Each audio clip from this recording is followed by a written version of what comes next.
आइए महासतिपट्ठान सूत्र के 5वें पार्ट को हम जानेंगे।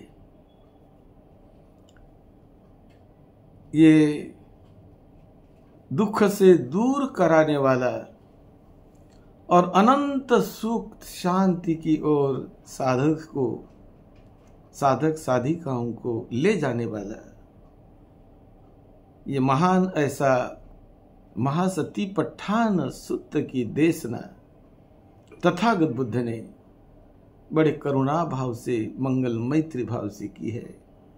हम दीघ निकाय के ओरिजिनल ग्रंथ से इसे समझ रहे हैं, जान रहे हैं। महासतिपट्ठान भाग 5 कायानुपस्सना धातु मनसिकार पब्ब, यानी अपने शरीर को प्रज्ञा बुद्धि से प्रज्ञा से धातुओं की अवस्था में उसके अलग अलग हिस्से करके उसका विभाजन करके बड़े सूक्ष्मता से शरीर जिस धातुओं से निर्माण हुआ है उसे साधक जानने लगता है। प्रज्ञा दृष्टि से अपने प्रज्ञा से उसे अनुभव करने लगता है, केवल कल्पना नहीं। तो इसमें बताया गया पुनच परं विक्षवे भिक्खु इममेव कायं यथाठितं यथापनितं धातुसो पच्च वेक्षति। फिर साधक आगे बढ़ते हुए अपने इस शरीर को भीतर से प्रज्ञा जगाकर जानने लगता है कि ये मेरे शरीर में क्या है, कैसे ये मेरा देह मेरा शरीर कैसे बना हुआ है। तो जानने लगता है अत्थि इमस्मिन् काये पृथ्वी धातु आपो धातु तेजो धातु वायो धातु थी।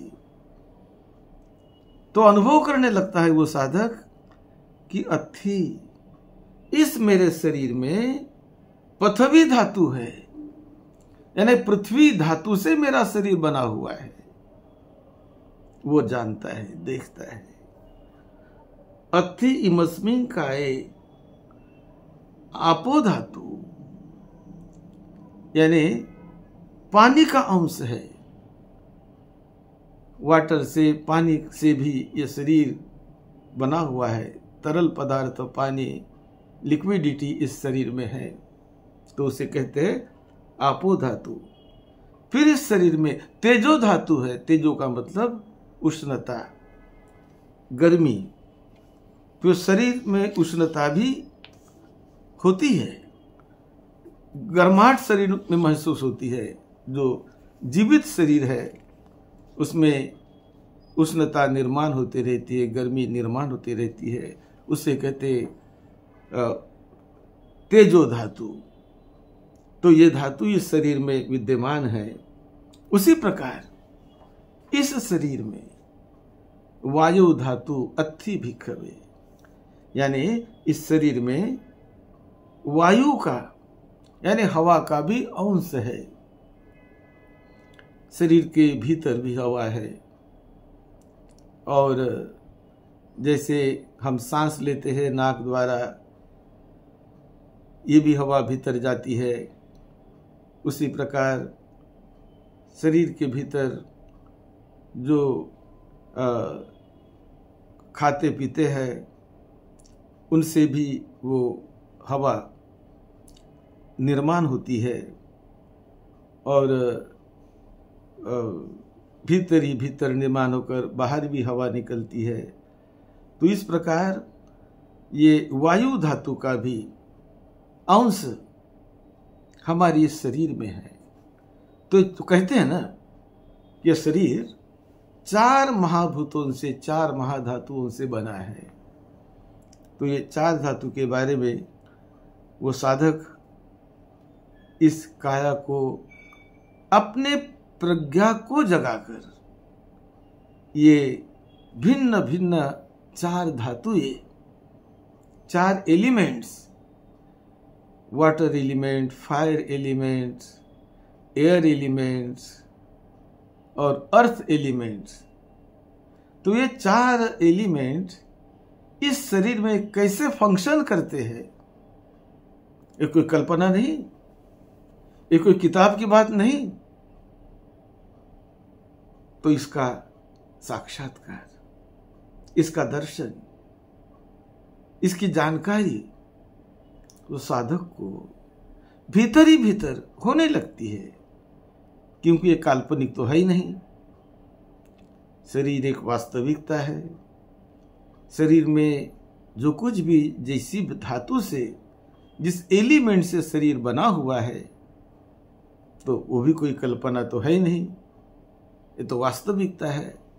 और ऐसे ही वो वास्तविकता को जानता है, समझता है, केवल पढ़कर ही नहीं, तो उसका अनुभव करने लगता है कि ये मेरे शरीर की वायु धातु है, ये मेरे शरीर में निर्माण होने वाली अग्नि धातु है, ये मेरे शरीर में निर्माण होने वाली जल धातु है, वाटर एलिमेंट, और ये मेरे शरीर में, मेरा शरीर जिन धातुओं से बना हुआ है, ये पृथ्वी धातु है। तो इसका वो साधक साक्षात्कार करता है, वो प्रज्ञा अपने में जगाता है। और उसके बाद फिर इसी में आता है कायानुपස්සना नव शिव थिक पब, यानी अपने शरीर के दर्शन को वो आगे बढ़ाते हुए, भीतर से उसका दर्शन करते हुए, वो इस शरीर के अंगों को जानता है और इसे पुनच परं भिक्खवे भिक्खु से यथापि पश्य शरीरं शिवथि काय छड्डितं एकाहमत्तं वा दिहमत्तं वा तिहमत्तं वा उद्ध मातकं विनीलकं विपुबकजातकं सो इममेव कायं उपसंहरति अत्थि इमस्मिं कायो एव धम्मो एवं। तो यह शरीर जो 9 प्रकार के अंगों से उस शरीर को साधक जानने लगता है। हम शॉर्ट में बता रहे, अत्थि अज्जतं काये कायानुपस्सी विहरति, वैद्धा काये कायानुपस्सी विहरति, समुदय धम्मानुपस्सी वा कायस्मिन् विहरति, वय धम्मानुपस्सी वा कायस्मिन् विहरति, समुदय वय धम्मानुपस्सी वा कायस्मिन् विहरति। तो तथागत बुद्ध ने सिखाया कि ये अपने शरीर को कैसे उस शरीर में ये उदय होता है, कैसे शरीर में भाव निर्माण होते हैं, संवेदनाओं का एक भाव कैसे निर्माण होता है, कोई भी भावना, कोई भी उद्वेग या अच्छापन या बुरापन, ये कैसे शरीर में निर्माण होता है, उसका उदय कैसे होता है, उसे वो साधक जानता है। वो कैसे बने रहती है उसको भी जानता है, उसका व्यय कैसे होता है, वो नष्ट भी होती है उसे भी वो जानता है, और उदय में दोनों को भी वो जानने लगता है। इसीलिए यहाँ कहा है समुदय धम्मानुपस्सी वय धम्मानुपस्सी विहरति, उसके उदय होने को भी जानता है, नष्ट होने को भी जानता है, इसे टोटली पूरी प्रकार वो जानने लगता है। इसे कहते हैं 9 प्रकार से वो जानता है। उसका विस्तृत विवरण इसी सेक्शन में बताया हुआ है। और इससे से यथापि भिक्खवे पश्ये शरीरं शिवति कायं छड्डितं काके हि वा खज्जमानं। ये तो शरीर अपना बहुत अच्छा दिखता है, अच्छा लगता है सभी को, लेकिन ये जो शरीर है, एक बार इससे ऊर्जा चली गई, एक बार शरीर की मृत्यु हो गई, तो ये कौवों का भी अन्न बन जाता है, और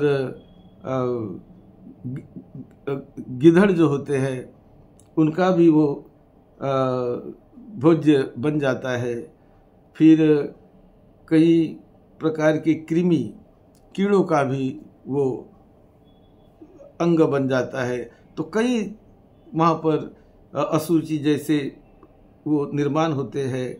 और इसी स्वभाव का ये है, जब तक कि शरीर में जान है, जब तक शरीर में जीव है, जान है, तब तक तो ये अच्छा लगता है। लेकिन एक बार इसकी ऊर्जा चली जाए, इसकी जान चली जाए, तो बाद में ये बहुत खराब होने लगता है। 9 प्रकार की उसकी खराबी के बारे में, उसके दुर्गंधि के बारे में बहुत ही अच्छी तरह तथागत भगवान बुद्ध ने समझाया है। काहे के लिए समझाया ऐसा कि ये वास्तविकता का दर्शन करके साधक उस शरीर के प्रति निर्माण हुए आसक्ति से निकलने लगता है और निरासक्त होने का प्रयास करता है और समता में आने का प्रयास करता है।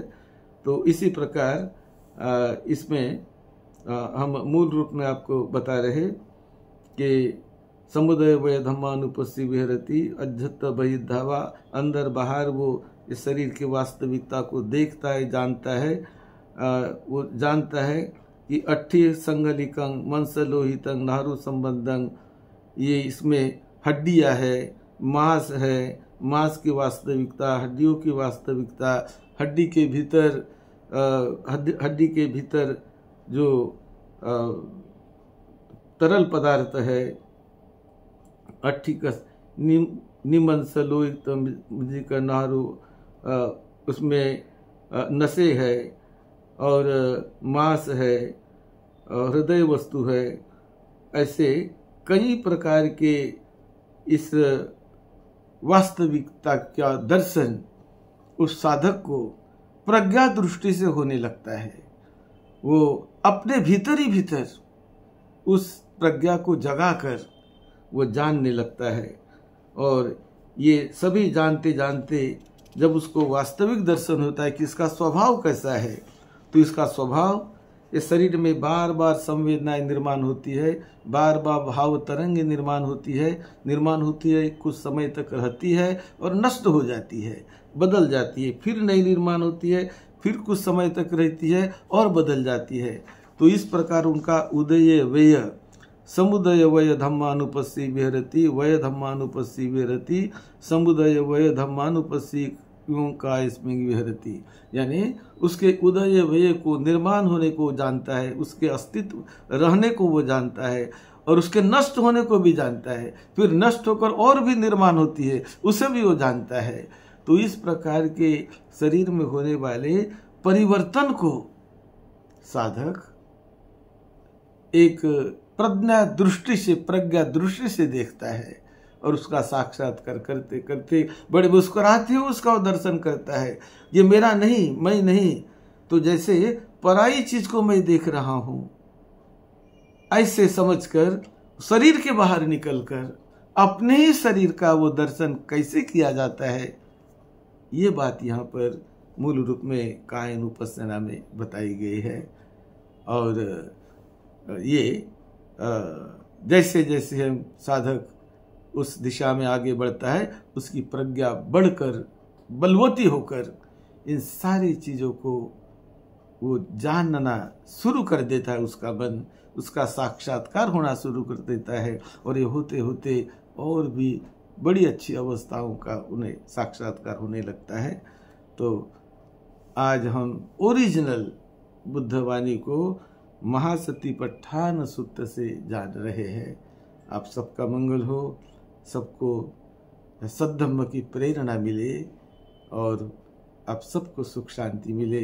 यही मंगल मैत्री के साथ सद्धम्म की सेवा में, आपकी सेवा में डॉक्टर भदंत राहुल बोधि महाथेरो। आप सबका मंगल हो, सबका मंगल हो। साधु साधु साधु।